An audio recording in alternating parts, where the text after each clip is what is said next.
Hey, salut tout le monde! Donc bienvenue dans cette petite vidéo. Et dans cette vidéo, je vais parler, c'est un peu une vidéo hors série, ou je sais pas trop comment je vais classer ça, mais ici je vais parler de make et des makefiles.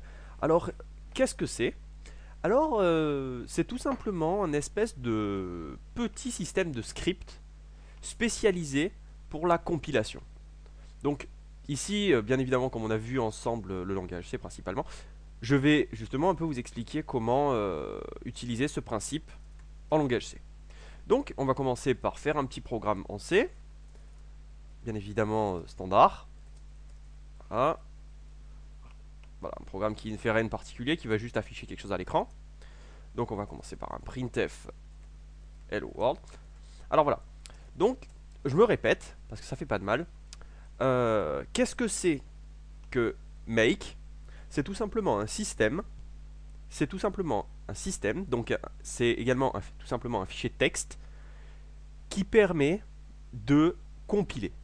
C'est un script, langage de script, qui est spécialisé pour compiler. Alors la première chose qu'il faut le faire, c'est créer tout simplement un fichier texte qui s'appellera makefile, grand M, A, K, E, F, I, L, E, et tout simplement éditer ce fichier texte. Voilà. Alors d'abord, je vais vous montrer comment on avait compilé de base. Ici, je vais utiliser le langage C, mais bien évidemment, un makefile peut être utilisé de différentes manières dans différents systèmes. Il n'est pas limité au langage C. Bref, donc ici, je vais vous donner quelques bases concernant l'utilisation du makefile, tout simplement, pour que vous arriviez à faire quelque chose. Alors bien sûr, je ne parlerai pas d'absolument tout. Si vous voulez plus de renseignements après, je ferai juste une vidéo, ça sera pas du tout une série. Et donc, voilà, si vous voulez plus de renseignements, vous pouvez trouver ça sur internet. Voilà. Moi je suis juste là pour vraiment vous montrer ce que vous pouvez faire, au minimum. Ensuite, si vous voulez plus de renseignements, allez voir ailleurs. Donc, ici on va voir, je vais un peu vous montrer comment utiliser ça. Alors déjà, je vais vous rappeler comment compiler tout simplement en langage C. En langage C, nous on faisait gcc-o main.x, main.c, d'accord? Ça c'est un système de compilation. Ensuite, on exécutait main.x, par exemple. D'accord? Donc on regarde ce que ça donne, et ça marche. D'accord? Maintenant, c'est en utilisant la ligne de commande directement en tapant les compilations. Maintenant, ce qu'on va utiliser, c'est le makefile. Donc on va aller dans makefile, ici. Et maintenant, ici, on va utiliser donc le makefile pour être responsable de la compilation. Alors, le premier truc qu'il faut comprendre dans un makefile, c'est que le makefile se regroupe en différentes sections. Pour l'instant, on va créer tout simplement une seule section qu'on va appeler, je sais pas d'ailleurs, on va appeler programme par exemple. Alors pour créer une section, il suffit d'écrire donc coller à gauche programme, ensuite deux points. Vous voyez qu'ici la coloration syntaxique change. Ensuite une mise à la ligne et une tabulation. Et après la tabulation, vous mettez tout simplement le code que vous avez envie. Ici, je mets notre code de compilation par exemple. Voilà. Et ensuite, toujours au même niveau, donc après une tabulation sur une autre ligne, je vais mettre l'exécution. Voilà. Donc, attention, donc, premier piège. Ici, vous voyez, ce sont des tabulations, ici et là, au début de la ligne 2 et au début de la ligne 3. Alors, il est très important que ce soit des tabulations. C'est-à-dire que, ici, je vais vous montrer par exemple. Ici, visuellement, ça ressemble à la même chose. Sauf qu'ici, c'est une tabulation. Vous le voyez lors de la sélection, soit ça fait rien, soit ça fait tout. Alors qu'ici, ce sont des espaces. Donc faire bien attention à ne pas mélanger les deux. Il faut que ça soit une tabulation aux deux endroits. Voilà. Par exemple, ici, dans les préférences de mon éditeur de texte, dans éditeur, sur Gedit donc, vous voyez insérer des espaces au lieu des tabulations. Si cette case est cochée, ça ne fonctionnera pas. Il est donc indispensable qu'il y ait une tabulation ici, et une tabulation là. Surtout pas des espaces. Même si visuellement pour vous c'est la même chose, il faut qu'il y ait des tabulations. Bref, voilà. Ceci étant dit, voilà comment créer une section, tout simplement. Le nom de la section, deux points, et ensuite à la ligne, après des tabulations, vous mettez ce qui appartient à la section. C'est-à-dire ces deux lignes appartiennent à la section. Tout simplement. Pour l'instant, il n'y a qu'une seule section. Donc, pour rappeler le makefile, il suffit de taper make en ligne de commande. Bien évidemment, à l'endroit où est situé le makefile. Ici, donc au même endroit, puisque je suis ici. Donc il suffit de taper make, et ici, vous voyez la ligne de compilation, et la ligne d'exécution, et le code, le résultat du code. Alors là, vous avez une petite erreur, ça ne fait pas partie du programme de make, puisque ça n'a pas de rapport, mais c'est tout simplement qu'il veut une fonction retour, tout simplement. Alors on va mettre un return 0, histoire de ne pas voir cette erreur. Voilà. Donc, ici, vous avez donc compilation, exécution, et le résultat de l'exécution qui est hello world. Voilà. Maintenant, je vais un peu vous montrer un petit truc. Vous pouvez définir des dépendances par rapport à un fichier ou par rapport à une situation. C'est-à-dire qu'en fait, ici, après le 2 points, donc de la section, je peux définir des dépendances qui sont associées à cette section. C'est-à-dire ici, je peux écrire par exemple main.c. Si j'écris ça, ça veut dire que si main.c n'existe pas, ne pas lancer ce code, tout simplement. C'est une dépendance nécessaire. Main.c est nécessaire. Donc, on va regarder ça. Alors, je vais retourner ici, je vais supprimer main.x.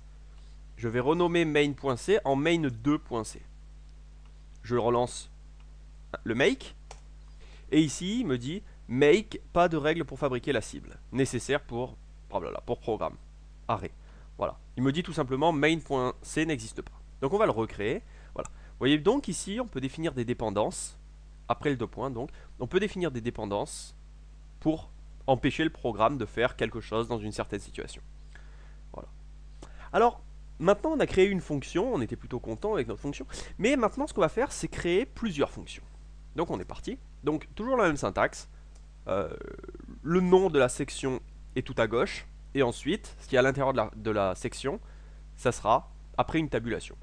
Donc ici, je vais tout simplement faire compiler par exemple, et la première section, je vais l'appeler exécuter. Voilà. Voilà. Plutôt l'inverse. Et bien évidemment, main.c ici, il doit être dans compiler, d'accord? Et on va regarder ce que ça donne.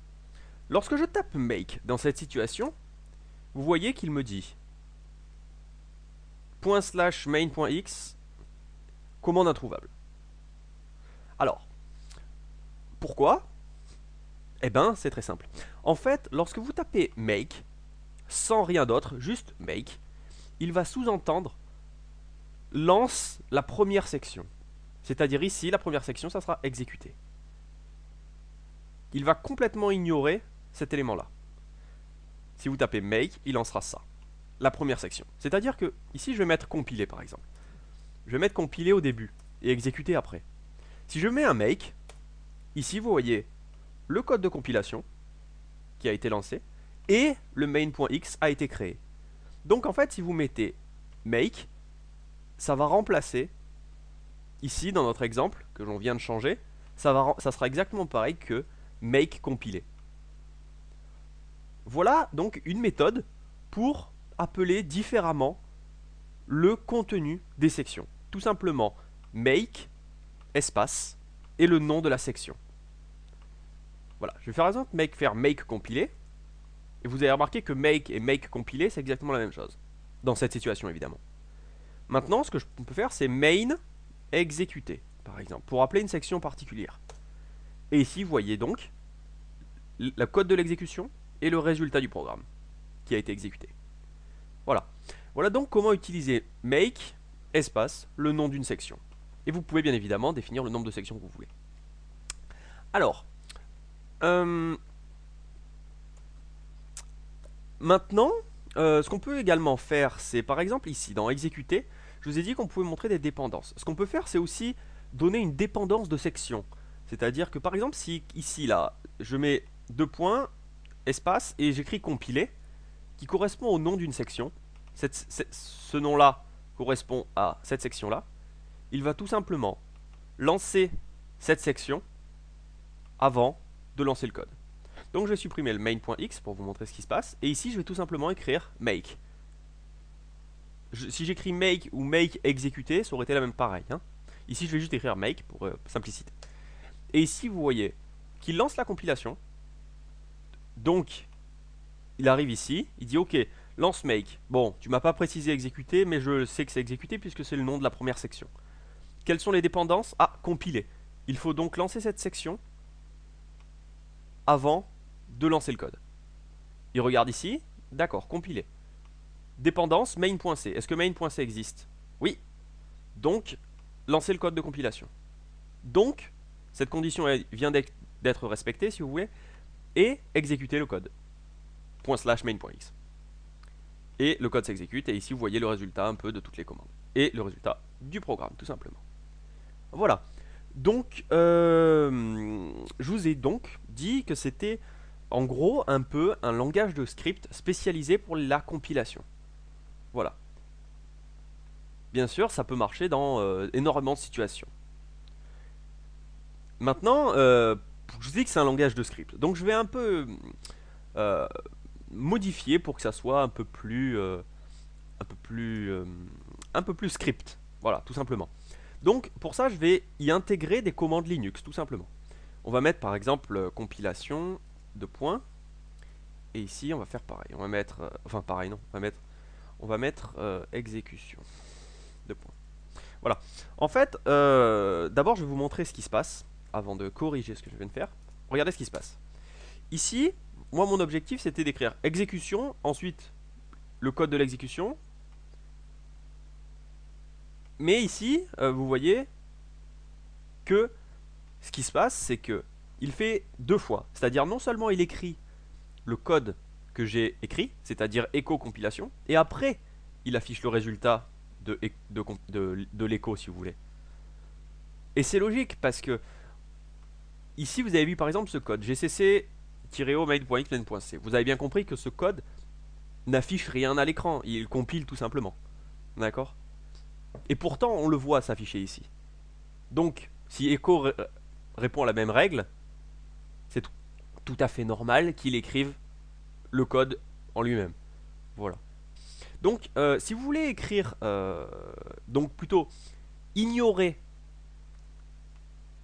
ne pas afficher tout simplement la commande en question, il vous suffit d'ajouter un arrobase au début. Ici, je vais donc mettre arrobase echo exécution et arrobase echo compilation. Et ici, vous allez voir ce que ça donne. Ici, vous voyez, donc j'ai lancé le make et il dit compilation, deux points.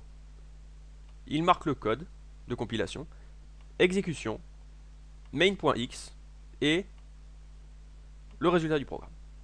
Voilà. Donc, avec l'arrobase, vous pouvez contrôler les choses que vous voulez afficher et les choses que vous ne voulez pas afficher, tout simplement. Voilà. Bon, maintenant, encore une fois, pour parler un petit peu de script, je vais essayer de rendre le code un peu plus complexe. Bien évidemment, notre exemple est très simple. Mais dans certaines situations, vous allez avoir des codes de compilation qui peuvent devenir très compliqués. Voilà, ici je ne montrerai pas d'exemple très compliqué, mais il faut bien savoir que c'est un système presque de langage de script. Donc c'est à vous d'agencer votre code comme vous en avez envie, pour structurer les éléments, etc. Bla. Bon, bref. Donc, comme c'est un langage de script, on peut ici aussi y intégrer des variables. Alors, voilà. Alors, ici, par exemple, je vais mettre compilateur. Je vais créer une variable compilateur. Bon, tant qu'à faire, allez, je vais tout faire. Je vais créer une variable exec. On va l'appeler main.x. Et ensuite, le code source, qu'on va appeler main.c. Et ensuite, pour faire référence à ces éléments, il faut que j'utilise $ et entre parenthèses, le nom, tout simplement, le nom de la variable. Donc ici, exec. Et ici, source. Voilà. Et ici, bien évidemment, on va essayer de le changer de partout. Hein. Ici, donc, exec. Et ici, source. Ok. Donc voilà, vous pouvez donc utiliser par exemple des variables pour définir ce que vous voulez. Vous pouvez faire une variable pour le -o. Vous pouvez faire, si vous voulez, d'autres options, wall ou ce genre de choses. Si vous voulez passer d'autres options au compilateur, bien évidemment, vous pouvez créer une nouvelle variable qui contiendra les différents flags, etc. Bon, c'est un exemple, évidemment. Après, vous faites ce que vous voulez, comme je le dis. Voilà. Donc, voilà en gros à quoi peut vous servir, bien évidemment. Là, les variables, l'objectif c'est principalement de pouvoir changer en une seule fois. D'accord? C'est-à-dire qu'ici, j'ai pas besoin de changer aux autres endroits. Si exec est utilisé 30 fois dans la page, parce que le code de compilation est très difficile, ou le code source est utilisé plusieurs fois, ou etc. Et il suffira de le changer qu'une seule fois. Voilà, ça c'est l'objectif d'avoir le nom des variables tout simplement, quoi. Voilà. Bref, sinon le reste c'est plutôt intuitif, il n'y a rien de particulier. Vous pourrez avoir d'autres renseignements sur le net, quelques petits détails, mais bon, j'en parlerai pas vraiment. Euh, Ce qui peut être pratique, par exemple, enfin pratique, joli, c'est que vous pouvez essayer d'agencer un peu votre code pour faire quelque chose de, je sais pas, d'un peu propre ou d'un peu esthétique ou après. Voilà. Donc je vais essayer de faire un truc propre, enfin propre. Ça sera- je vais essayer, j'ai bien dit, de faire un truc propre. On va voir un peu ce que ça donne. On va essayer de mettre une barre transversale, une tabulation. Alors, on va voir ce que ça donne. Ça, c'est beau ça. Dollar. Euro plutôt. Euh, Ensuite, ici, je vais mettre une double barre comme ça. Et je vais mettre une mise à la ligne. Euh, Peut-être qu'elle y est déjà la mise à la ligne. Voilà, par exemple. Alors, on va voir ce que ça donne. Bien évidemment. Voilà. Vous pouvez donc, par exemple, donc ici, je vais rajouter des lignes, des tirets, pour que ce soit plus joli. Voilà. Bon, c'est pas très beau à cet endroit-là, mais bon, c'est pas grave. Ici, par exemple, vous voyez très clairement les délimitations de votre code de compilation, etc. Vous pouvez y rajouter des détails, vous pouvez y mettre la dernière, si vous voulez, des détails tout simplement sur le programme, tout simplement. Qui dit, oui, il a telle dépendance, il fonctionne de telle manière, etc. Voilà, vous pouvez y intégrer des détails, les détails que vous avez envie, et structurer ça avec les commandes Linux comme vous en avez envie. Bon, voilà. Bref, ceci étant dit, ceci étant fait, ceci étant expliqué, ben, voilà, comme je vous ai dit, moi c'est tout ce dont je vais parler. Si vous voulez d'autres détails sur les Makefile, sur Make, je vous invite à aller sur internet ou quelque part et voilà. Voilà, mais en tout cas avec ça vous serez capable de faire déjà normalement à peu près tout ce dont vous avez envie, à part des trucs très très farfelus. Euh, donc voilà, c'est tout. J'espère que ça vous a plu et peut-être, je dis bien peut-être que ça vous servira. Donc je vais vous laisser et je vous dis à très bientôt.